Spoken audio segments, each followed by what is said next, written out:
2 Corinthians 5:17 says, "Therefore, if anyone is in Christ, the new creation has come. The old has gone, the new is here." You may have been encouraged by this verse in the past. I hope that what we look at today will allow you to be encouraged by this new creation truth and language more than ever. So thanks for sticking with me for a few minutes today.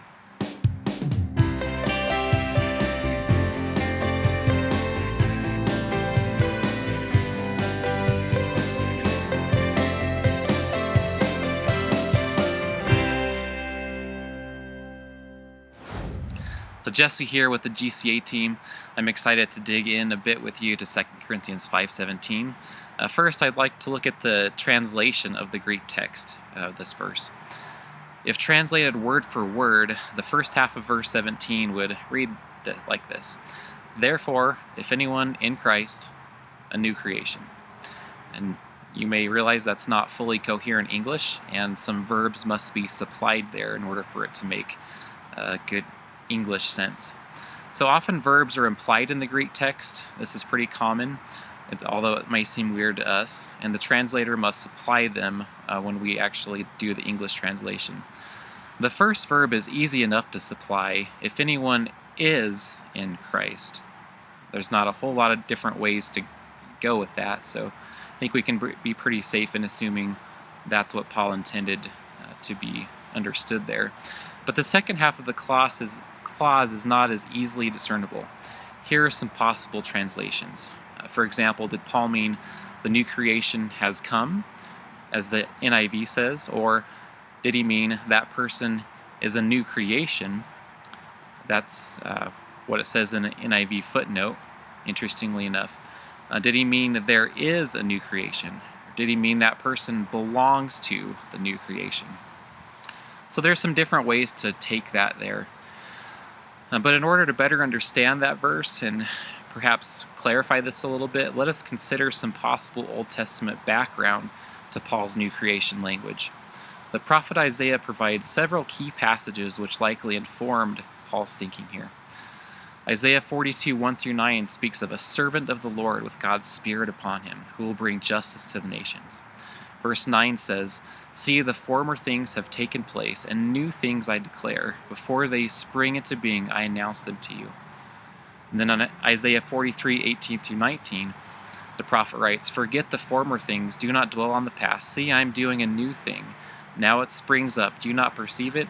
I am making a way in the wilderness and streams in the wasteland." And then even more explicitly in Isaiah 65, 17-25, Isaiah describes the new creation.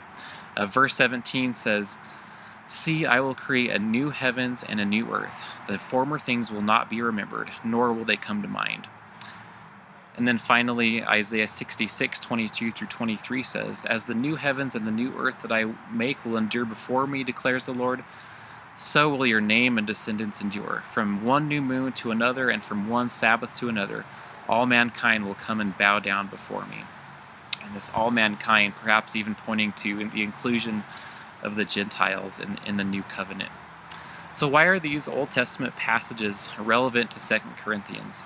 Well, Paul's new creation teaching closely resembles the language we find in Isaiah, as far as the former things passing away and new things coming. God creating a new heaven, a new earth, and a new creation. And because Paul was steeped in the Hebrew Bible and its teaching, one would find it hard to believe that this teaching from Isaiah did not inform his writing and his understanding of the new creation here. So why is this important? Well, the passages in Isaiah frame 2 Corinthians 5:17 not just as an individual being newly created, not just as individual salvation, although that certainly is true, and we see that in other places as well, like John chapter 3 and a new birth language. But here I think we also must understand that in Christ we are part of God's final redemption of all things in the new heaven and the new earth. We belong to this new age of salvation, this new covenant, this newly created people in Christ.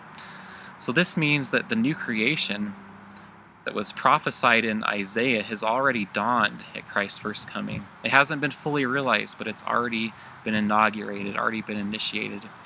and those in him are of this new creation. In 2 Corinthians 5:17, seen in light of Isaiah 65, Revelation 21 and 22, and other places, looks forward to a day when God rights every wrong and fully restores his creation back to its original design. Walter Brueggemann, an Old Testament scholar, writes in a commentary on Isaiah, and he writes about Isaiah 65:17. He says, "The newness to be wrought by the inscrutable power and irresistible resolve of Yahweh is as large as heaven and earth. The old heavens are overrun with controversy. The old earth is burned out with violence. The new cosmic realm will be perfectly governed by Yahweh, and the cosmos will be perfectly responsive to that governance." End quote. And that's what we belong to in Christ. So to sum up what we've looked at so far, first, in Christ, individual people indeed are a new creation, and this idea is also supported elsewhere in the New Testament. That is certainly true. However, I suggest here that the scope of this new creation in Christ is much larger than just individual salvation.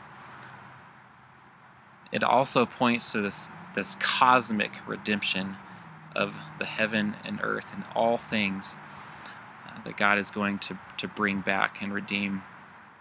So now back to our original dilemma. How should we translate that bit of verse 17? There is a new creation has come. You can see why the NIV does translate it as a new creation has come. You might also say that person belongs to the new creation or is of the new creation. And of course, that person is a new creation. Perhaps the exact wording is less important as long as we understand the Old Testament background that Paul was likely approaching this topic with. So I'd like to end with two application points. First, I would encourage us to read verses 16 through 21 in light of God's cosmic redemption in the new heaven and the new earth.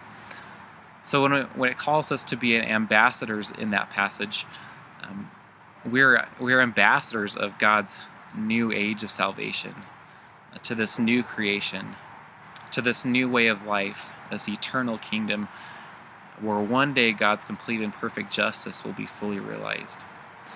Second, if you're looking for something to do in a devotional or quiet time, I would encourage you to go back and read those passages in Isaiah 42, 1 through 9, 43, 18 through 19, chapter 65 through 66, and perhaps even go to Revelation 21 and 22, and then read 2 Corinthians 5, 16 through 21, especially because the scope of this study goes beyond what can be done in a short Bible bite.